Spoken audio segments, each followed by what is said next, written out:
Hello, I'd like to begin our session. I want to start by saying that we acknowledge the land we are meeting on is the traditional territory of many nations, including Mississaugas of the Credit, Anishinaabe, Chippewa, Haudenosaunee, Huron-Wendat peoples, and it's now home to many diverse First Nations, Inuit and Métis peoples. We also acknowledge that Toronto is covered by Treaty 13 with the Mississaugas of the Credit. Welcome everyone, and thank you for joining us here today. My name is Hilary Zaborski, and I have the great privilege of leading the SMB segment for Microsoft Canada. I use the pronoun she, her, and today I'm wearing a black shirt. I have blonde hair, blue eyes, and glasses, and I'm in my home office just outside of Toronto. If we can go to the next slide, please.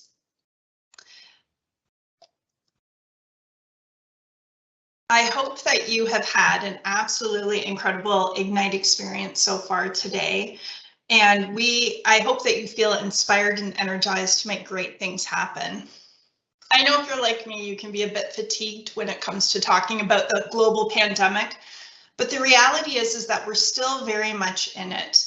And the aftermath has created so many personal, societal, and economic impacts that have challenged us in unique ways. But it's also been incredible to see the agility and the resilience of Canadian SMBs. It's truly inspiring. And from coast to coast, our Canadian SMB customers across the country have grown this sense of optimism to innovate and future-proof their business models with the cloud. They're using digital technologies to transform the way they do business, becoming more efficient and paving a path toward a more sustainable and secure future. As SMBs turn to technology, the Microsoft Cloud is playing a pivotal role, an outsized role in key areas defining the future of global business, including hybrid work, resilient global supply chains, inclusive economic development, global sustainability, and cybersecurity. And today, I am absolutely thrilled to be joined by some incredible leaders from this country.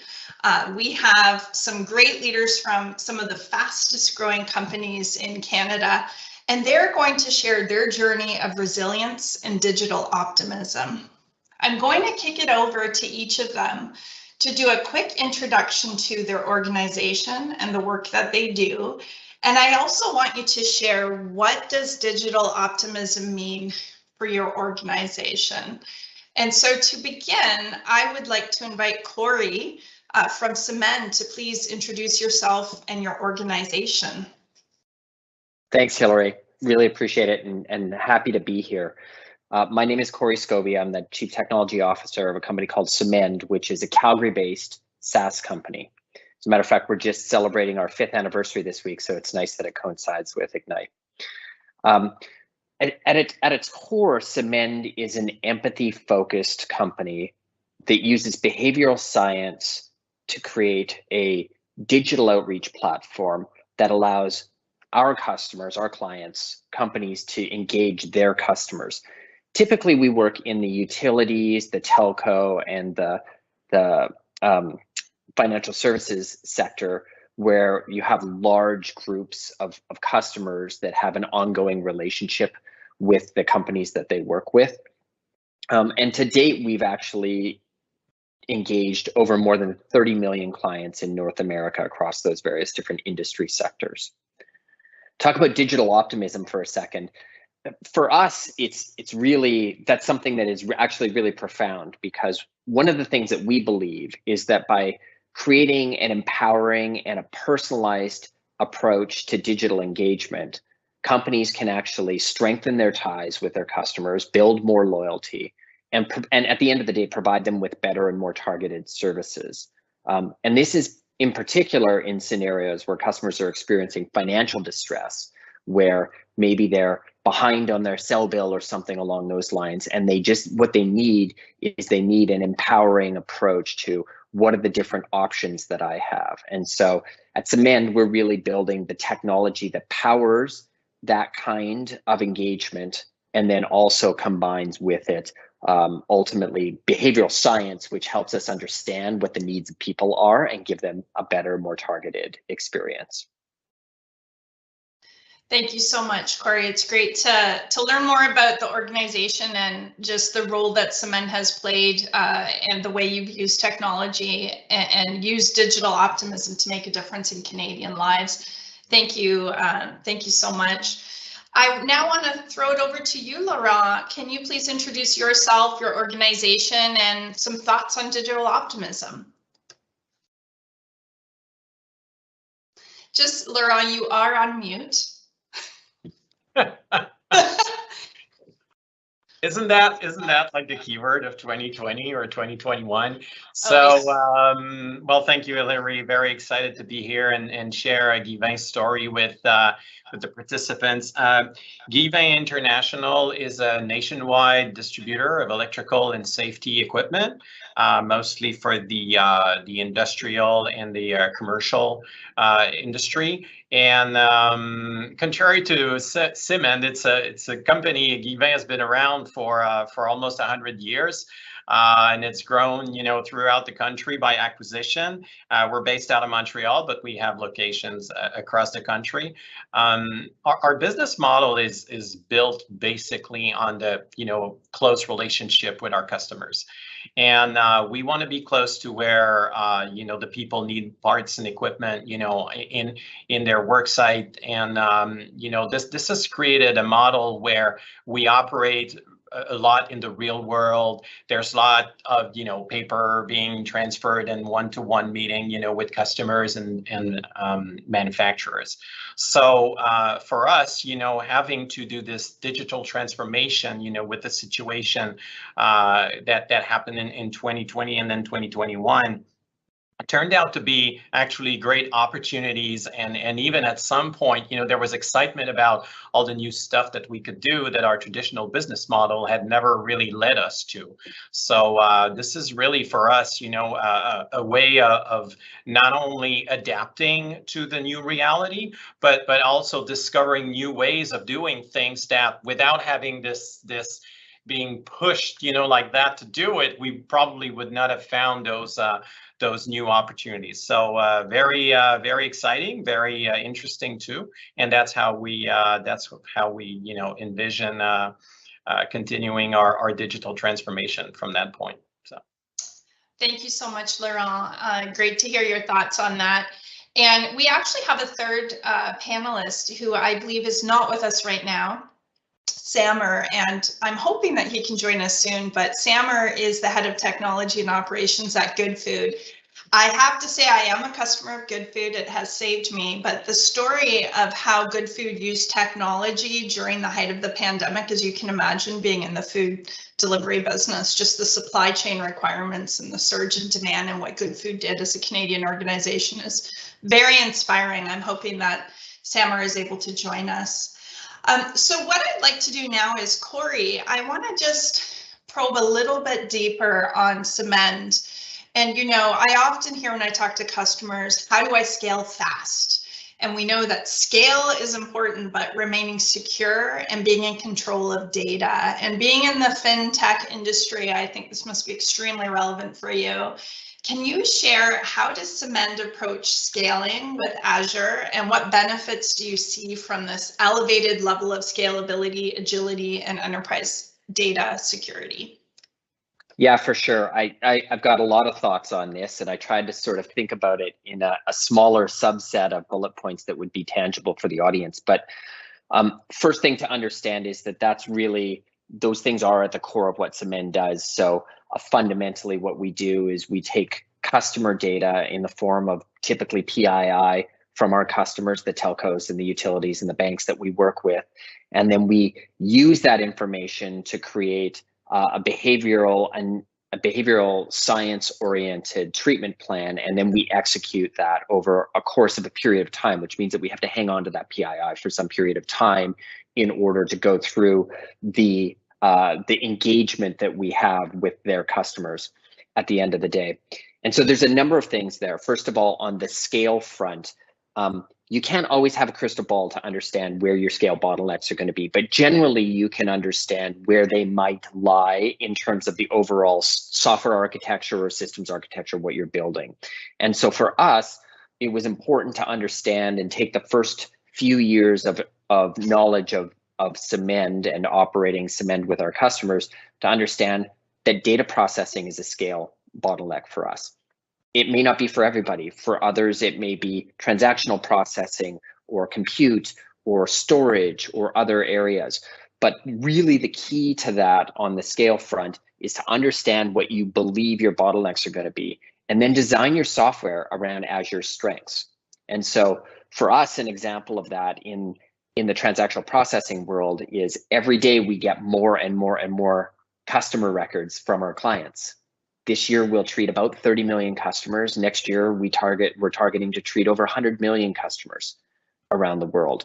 And so understanding that, we really leveraged the Azure platform to be able to deploy both relational databases or transactional databases, and then also a data warehousing scheme that made sense as we grew this giant data set over time.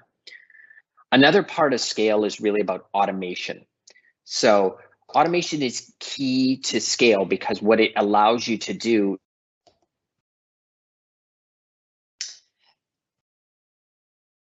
Did anyone else lose Corey, or was it just me?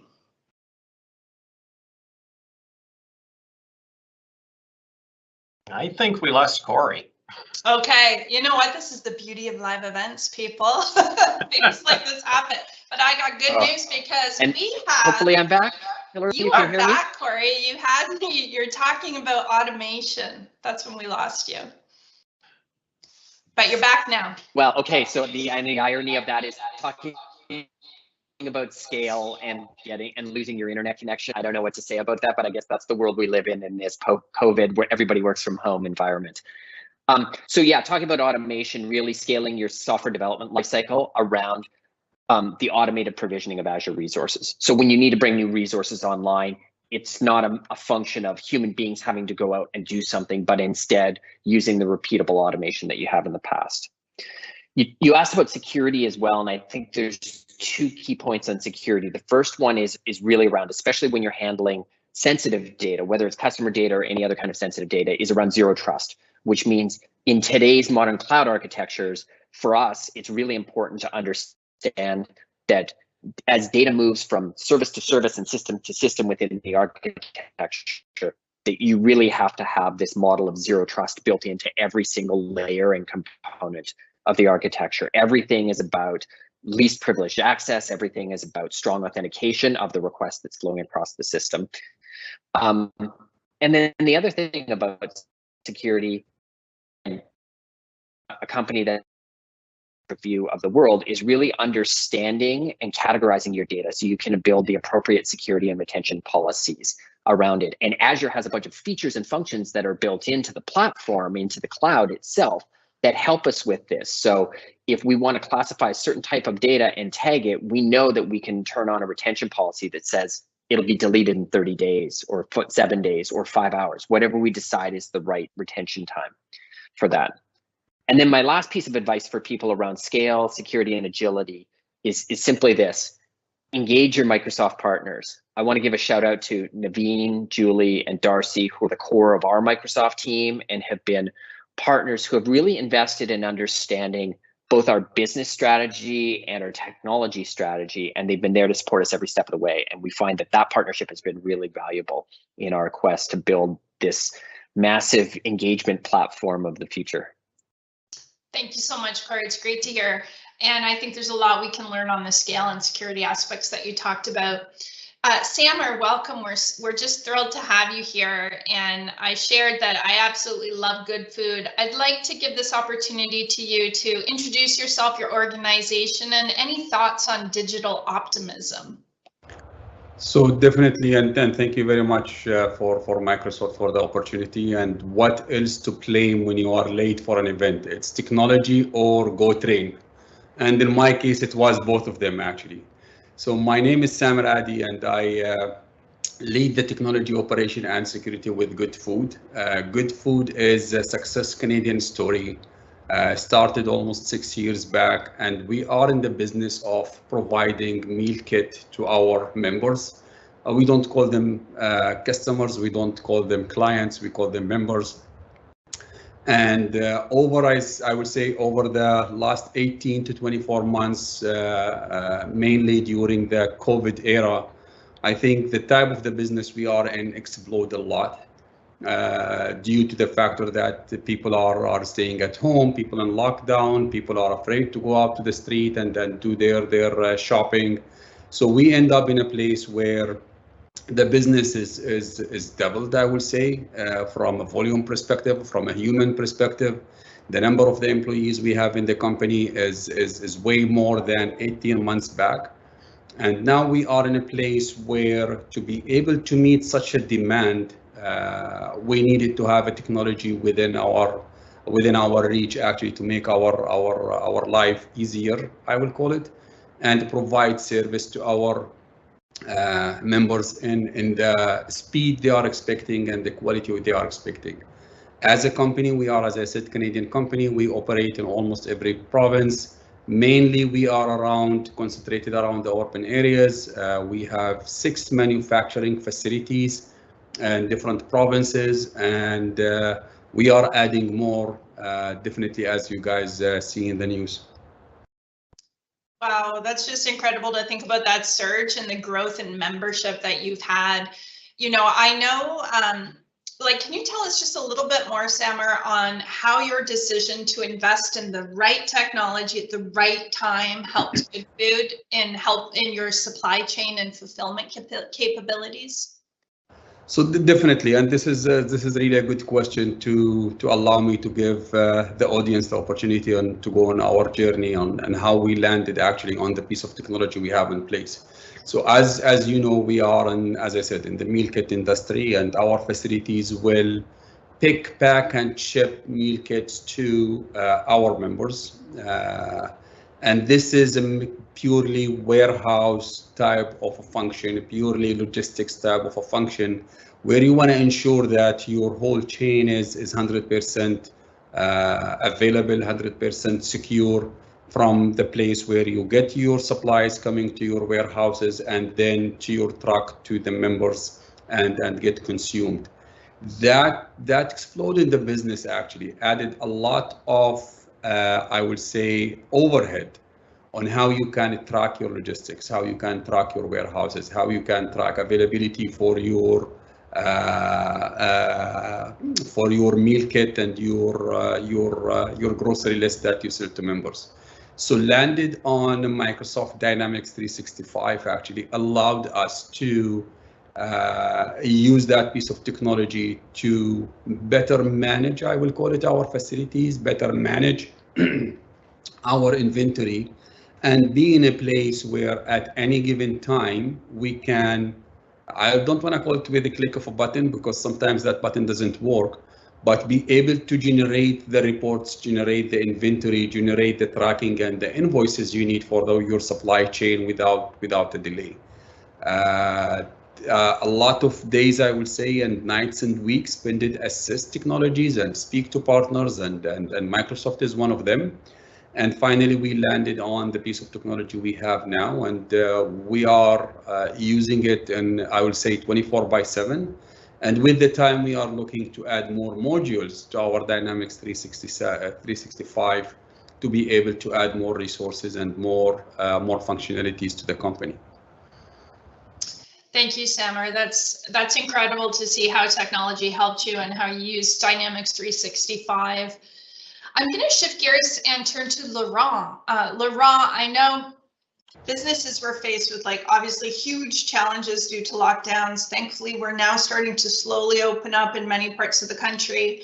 But the shift to remote and hybrid work obviously was there. But for you, I know top of mind was an end-to-end security strategy.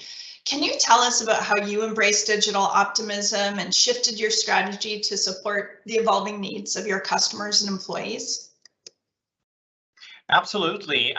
You know, as I mentioned earlier, when the lockdown hit, you know, this company that had been operating in the same business model for, you know, literally decades, had technologies that were kind of matching this model. And a lot of the security was based on the fact that technology was not accessible from outside the business. You had to be on site. You had to be, on premise to actually access the technology. So when we were forced to shift, literally overnight to this, hybrid or even fully remote model, at first, it was like, are we jeopardizing our business model? Are we jeopardizing the business?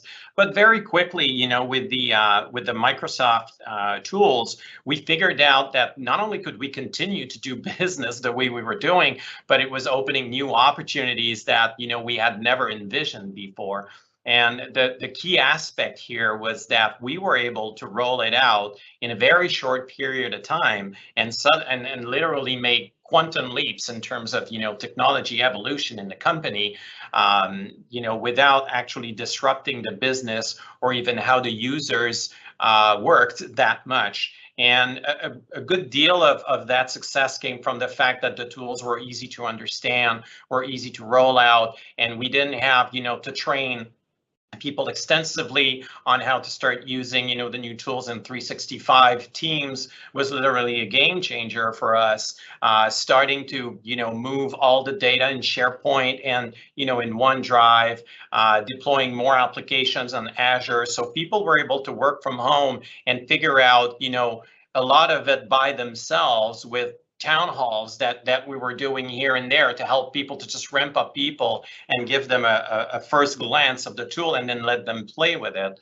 So that was really a big plus, and that's where the optimism comes from, because it was like more excitement and new things and new opportunities, and people were getting on video conferences and we're all excited about it, instead of feeling like, oh my God, the business is at risk and we're losing opportunities because of the pandemic. So this was a very positive outcome from that perspective.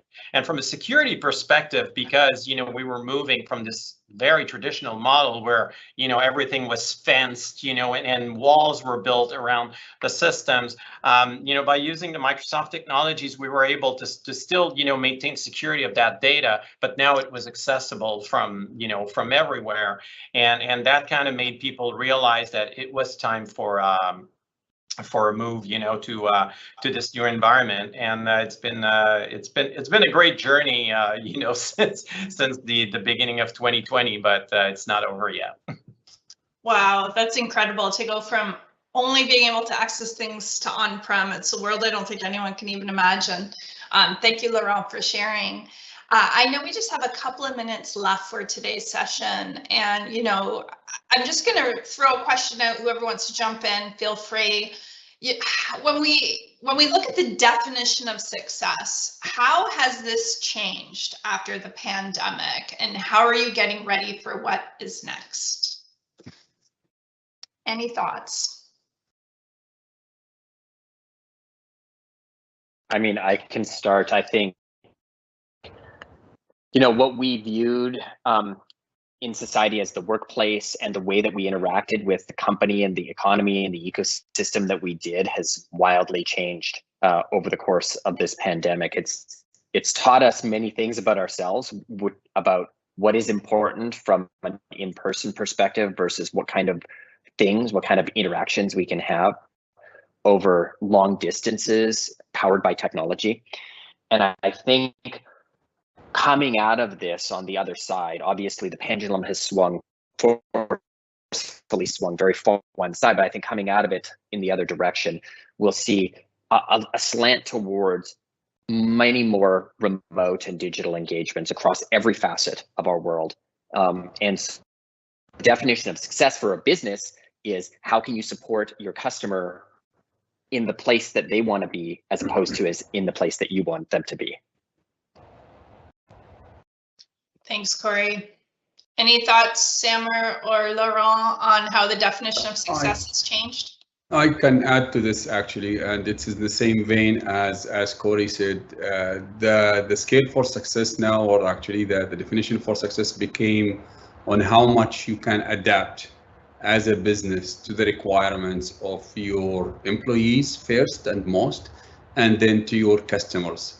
As we said before, people get to the place where you work from the office, you work behind fences, you work behind firewalls, and the expectation was you are the secure as much as possible. But now in a day or night, I will say, people start working from home and their living room become your office.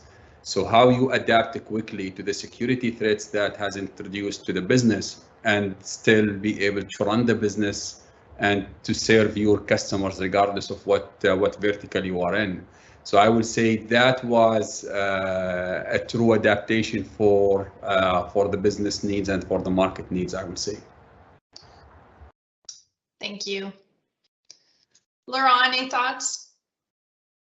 Well, yes. I mean, for us, what we've seen now that we've kind of, gotten out of our premises and, in the world, and we're not, like so stuck inside our physical locations, literally. Our business model has always been very successful because we've been close to our customers, and we're like, oh yeah, they only have to drive 15 minutes to come to one of our location and grab the equipment or the material they need. And now we realize that we can be even closer than that. We can actually be on their work site. We can be in the truck, managing the inventory of parts that they have. So this proximity concept that we thought we were so good at, and that we are good at, we can make it even better now that we're not limited to this physical space around us. So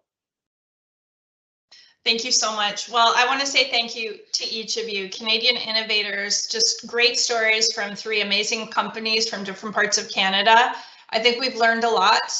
Thank you so much for your innovation and leadership for Canada. With that, I will close the session down. Thank you. Thank you all. Thank you all.